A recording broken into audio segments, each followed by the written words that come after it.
All right, so we're diving into the world of currency trading, forex, all that good stuff, with this book, Adventures of a Currency Trader. Yeah. And from what I understand, it's not your typical how-to guide, right? No, not at all. It's actually a fictional story about this guy, Harry Baines. Starts out, stuck in a dead-end job, drowning in debt, pretty much desperate for a way out. Sounds familiar. Right. And get this, he even considers, like, cooking up some illegal substances in his closet just to make ends meet. Wow, desperate times, desperate measures, I guess. Thankfully, he doesn't actually go through with it. Yeah, thankfully. Instead, he stumbles across this infomercial. Oh boy, here we go.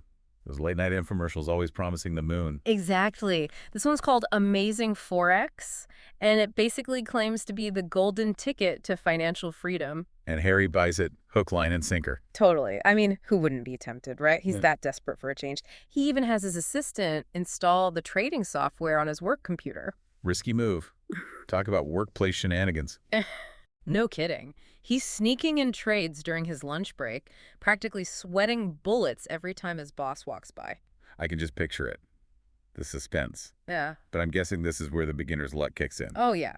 He makes a few trades and boom, pulls in like $300 in a matter of minutes. And that's all it takes. He's officially convinced he's cracked the code. Oh, absolutely. He's walking around like he's the Wolf of Wall Street. But here's the thing. He has no idea what he's actually doing. He's completely ignoring a critical part of trading. Risk management. Well, that too, but I was thinking more about leverage. Ah, leverage, right. That whole multiplying your buying power thing. Explain it to me and our listeners like we're Harry, completely clueless. Okay, so imagine you want to trade, say, 10 grand worth of currency, but you only have $1,000 in your account.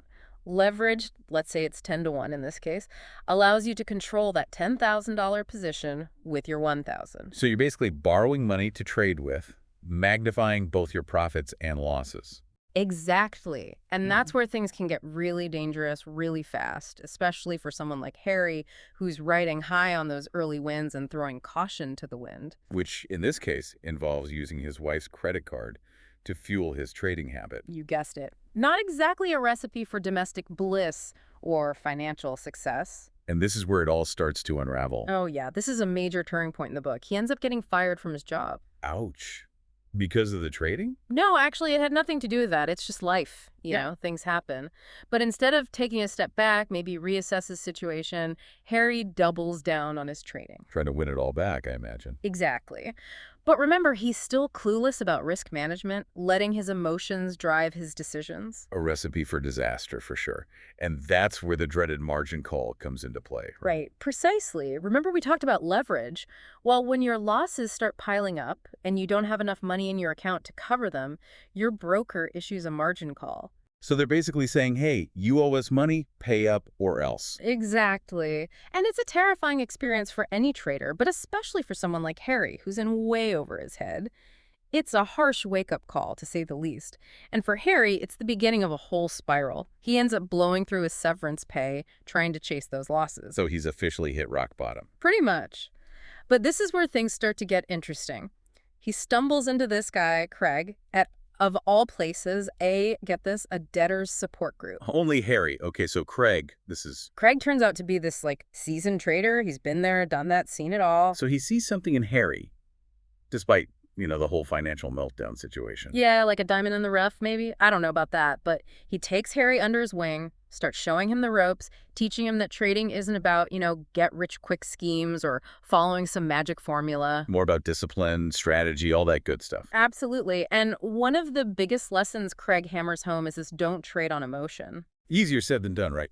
Especially when you're dealing with your own hard-earned cash. Tell me about it. Craig even shares this story about a time he made, millions on a single trade. Millions. Okay, now I'm really listening. But then, get this, he loses it all. What? How? Greed, mostly. Impatience, too. He got greedy, started chasing even bigger wins, ignored his own rules, and boom, it all came crashing down. That's a tough lesson. And a very expensive one, too. But it's something Harry needed to hear. It's a reminder that even when you're winning, you can get sloppy, let your emotions take over, and lose everything. So what's the antidote? How do you keep those emotions in check? That's where having a system comes in. A set of rules you follow no matter what.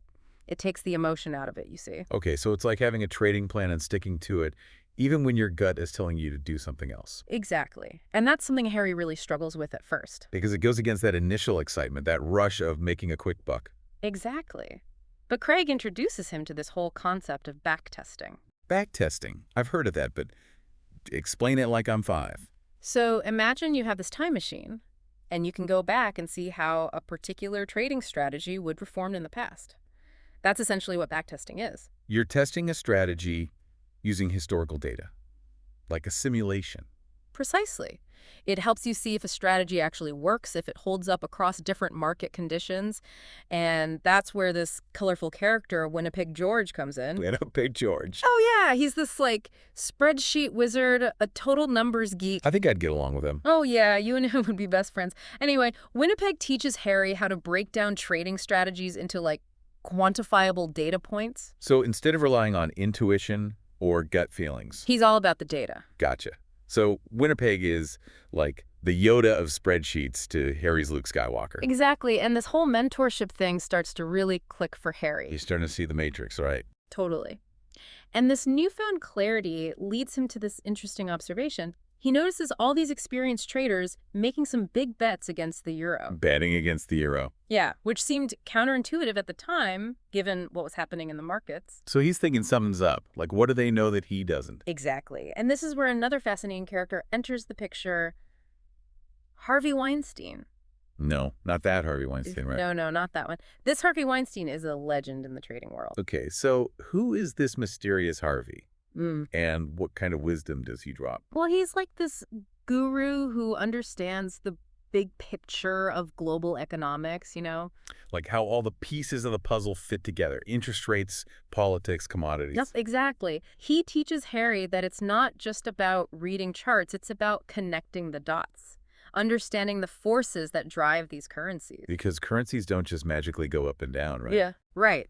There's always a reason, often driven by what's happening in the global economy. And Harvey introduces Harry to this strategy called a carry trade. A carry trade, huh? That sounds complicated. It is, but in simple terms, it's about exploiting interest rate differences between currencies. You borrow in a low interest rate currency and invest in a higher yielding one. The difference is your profit.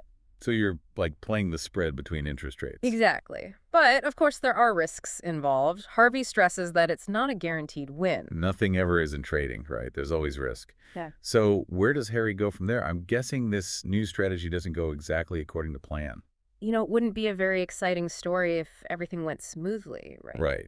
So what kind of trouble does he find himself in this time? Well, he ends up getting a job at this really unconventional hedge fund, Sisler and Company. Okay, so hedge fund, high stakes. What's so unusual about this place? Well, for one, their office is total dump. Mismatched furniture, flickering lights, the works. Sounds charming. Not what you expect from a firm managing millions or billions, probably. Exactly. But here's the thing. They're incredibly successful. They might not look the part, but they know how to make money. It's about substance over style, right? Results over appearances. You got it. And this is where Harry starts to really grasp the importance of risk management. Remember that high leverage carry trade we were talking about? Yeah, the one that sounds both intriguing and terrifying at the same time. Well, Harry tries to implement it. It blows up in his face. Big time. Ouch. I'm sensing another financial meltdown. You'd be right. He loses a significant chunk of the firm's money. Not his own, thankfully, but still a major setback. Talk about a learning curve. So what's the lesson here? What does he take away from this experience? It's a harsh reminder that even the most promising strategies can go south, and you always need to protect your capital. So it's not just about making money, it's about not losing it. Exactly. And that's where discipline comes in again. Harry develops this rule for himself. He calls it the 25-75 rule. Okay, I'm intrigued. Break it down for me. What's the 25-75 rule? Simple, really. If he loses 25% of his trading capital, he stops trading. No arguments, no exceptions. He takes a break, reevaluates, comes back when he's mentally and financially ready. It's like hitting the reset button, right?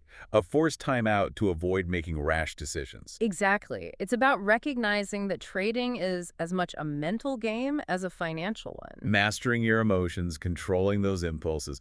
Okay, so he's learned his lesson about risk management, the hard way, of course. But where does this new wisdom lead him?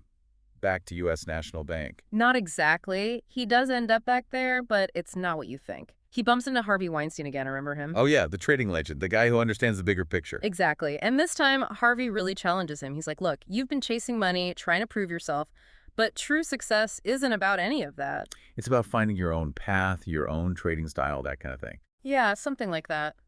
Harvey tells him, you need to figure out what you really want. What are you passionate about? Deep stuff. So how does Harry react to this? Well, at first, he's kind of defensive. He's like, what do you mean? I just want to be a successful trader.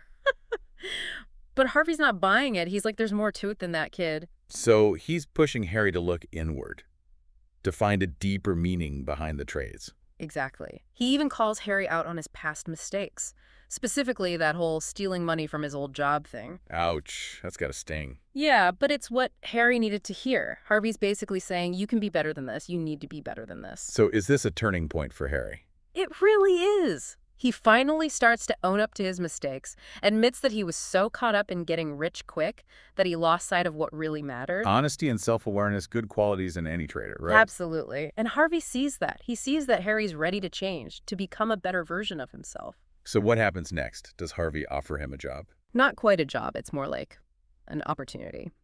He arranges for Harry to spend some time on the trading floor at Ernest Wellington. Ernest Wellington. That's a pretty big deal, right? Huge. It's like the Harvard of trading firms. Only the best of the best get in. So Harvey's basically giving him a golden ticket. Pretty much. And here's the thing. Harry runs into Winnipeg, George again at Ernest Wellington. Winnipeg. The spreadsheet guru. What are the odds? Right. It's like destiny or something. And Winnipeg introduces him to this whole new world of systematic trading algorithms. Taking the emotion out of it, letting the numbers do the talking? Exactly. And guess what? They start collaborating, sharing ideas, building these incredibly complex trading systems. So it's like they both found their groove, working together, complementing each other's strengths. Totally. And that's when it finally clicks for Harry. He realizes that trading isn't just about making money, it's about solving problems. It's about finding creative solutions, pushing the boundaries, and yeah, maybe making a little or a lot of money along the way. It's about the challenge, the intellectual pursuit. Exactly. And that, I think, is the ultimate lesson of Adventures of a Currency Trader. So as we wrap things up, any final thoughts for our listeners out there who are just starting their own trading journeys? I think Harry's story is a powerful reminder that trading is a marathon, not a sprint. It's about finding your own path, developing your own system, and never giving up on your goals. And remember, don't be afraid to ask for help. Find a mentor. Join a community. Because at the end of the day, trading is more than just charts and numbers. It's about people. It's about connecting, sharing, and learning from one another. Beautifully said. And on that note, we'll wrap up our deep dive into Adventures of a Currency Trader. Hopefully you've gleaned some valuable insights into the exciting and sometimes treacherous world of currency trading. Until next time.